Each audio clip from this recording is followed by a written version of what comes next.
parce que nag gis nga dama koy wax toujours. il faut pas que les gens tombent ci piège bi nga xam ne moom la ñuy teg fan yi xam nga muy lan. muy lan. jaratul ngeen di def combat. tout est carabiné, le projet est enterré, le système est revenu.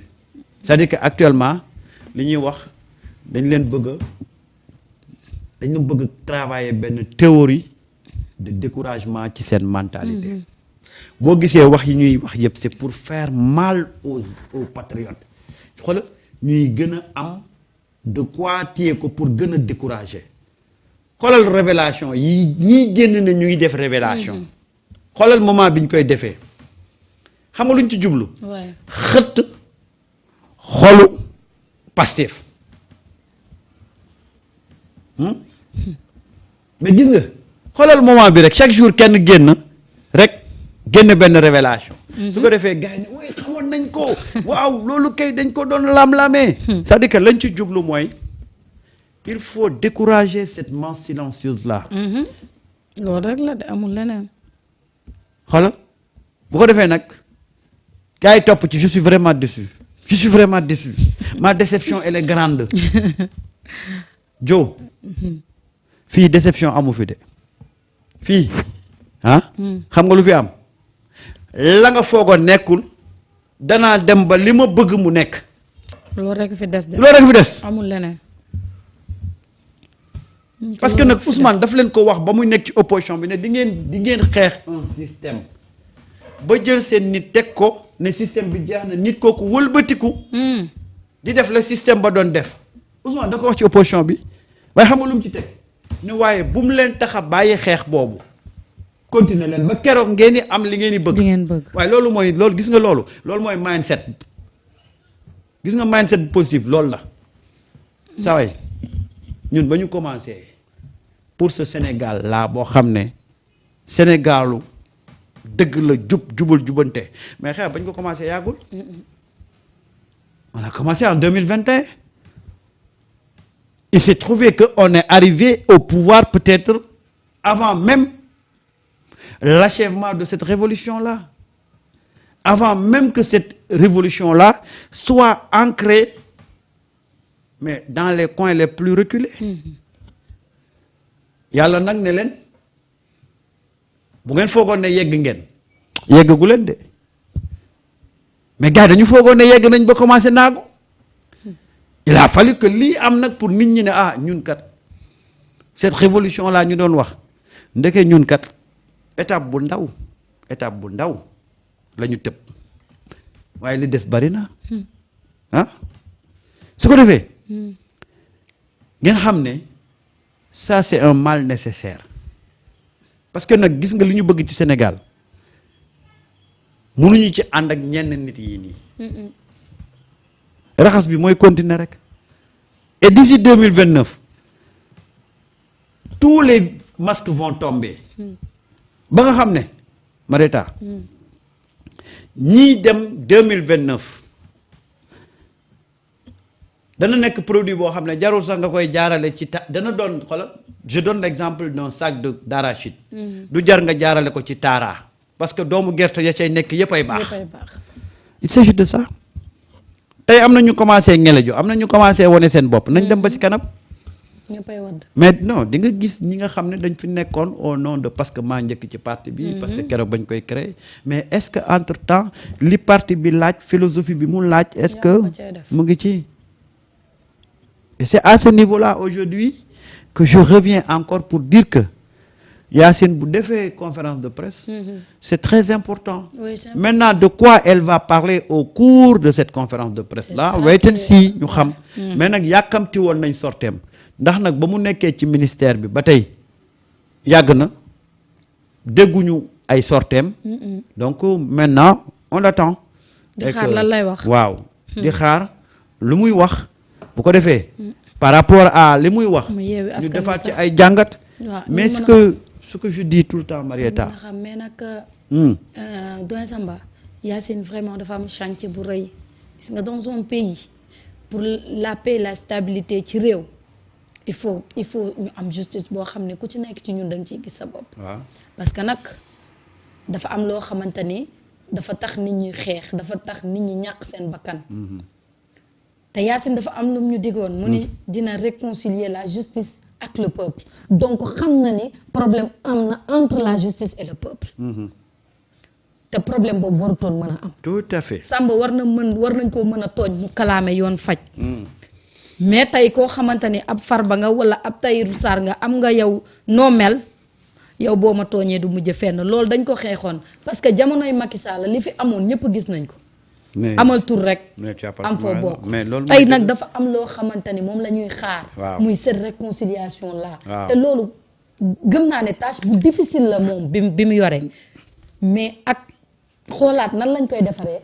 foog ñu mën a delloowaat. fu mu ci toll rek nañu ko wax. kese ñu xam fan la ci toll. waaw fu mu ci toll daal nañu ko wax te bu mu ci seet lenn. na def exercice de vérité rek envers son peuple. ni ko Ousmane ñu ngi koy xaar ci kanam. ni ko Ousmane di defee. incha allah ci kanam. dinañu xam moom Tata Yacine ana lan la ñuy wax ci dossier yi ñu fi yëkkati woon. waaw muy dossier 45 milliards d'armement yi. muy dossier ArcelorMittal. dossier yi bi nga xamante ni moom la ñu wax ci suñu gestion finance publique yi ñoom Amadou Ba ak ña ca des.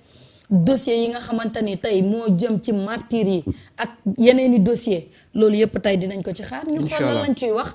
waaye bàyyi ak ñii nga xamante ni tey bàyyi nañ leen itam ci lan la ñuy sukkandiku ba bàyyi leen. absolument bu ko defee. askan wi dina jël note. ñu xool nan la ñuy def. mu ngoog mais Waly Diouf Bodian nee na. nañ daas fanaanal. mais mooy yoon. Waly nee na. na patriote yi daas fanaanal. xay gis nga lii mooy xool lii mooy nag le slogan. daas fanaanal.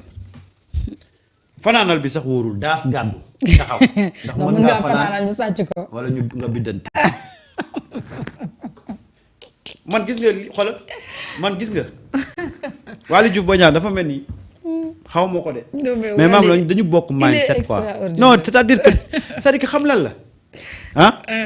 loo xam ne ala kulli xaal dana ñëw. mais danga koy waajal. kese. problème bi mooy fagaru waajal. kese te gis nga waajal boobu.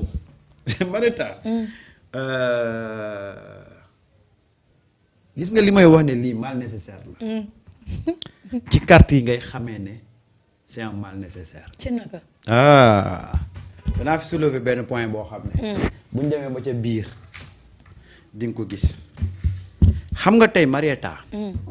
dafa am ñoo xam ne fekkee wuñ bi ñuy tabax parti bi. dëgg la waaye ci diggante bi la ñu def ca parti ba. ñu bari ci ñi fekkee ba ñuy taxawal parti bi defuñu ko. waaye xam nga ñooñ nan lañ leen di woowee. mooy ñan. sympathisant. waaye sympathisant boobu. la mu investir ca parti ba ak taxawaay ba mu ca taxaw ak gëm bi mu gëm la doctrine du parti. kooka tey lan moo war a nekk taxawaayam ci parti bi. parce que nag ñu ngi commencé discours yi tappale. mi ngi wax militant de première heure militant de 25e heure. amu fi déedéet. Pastef était un parti politique jusqu'en 2021 c'est en 2021 que Pastef est devenu un parti du peuple parce que peuple bi yëpp ñëw dugg ci biir combat bi. yow nga fekkee ba ñuy tabax parti bi. parti bi amutoon benn problème nga nekk ci. waaw nga dem ba fi nga xamee ne parti bi mu ngi am problème fa lañ ko fas yéenee suulee fa lañ fas yéenee rendee seen leader.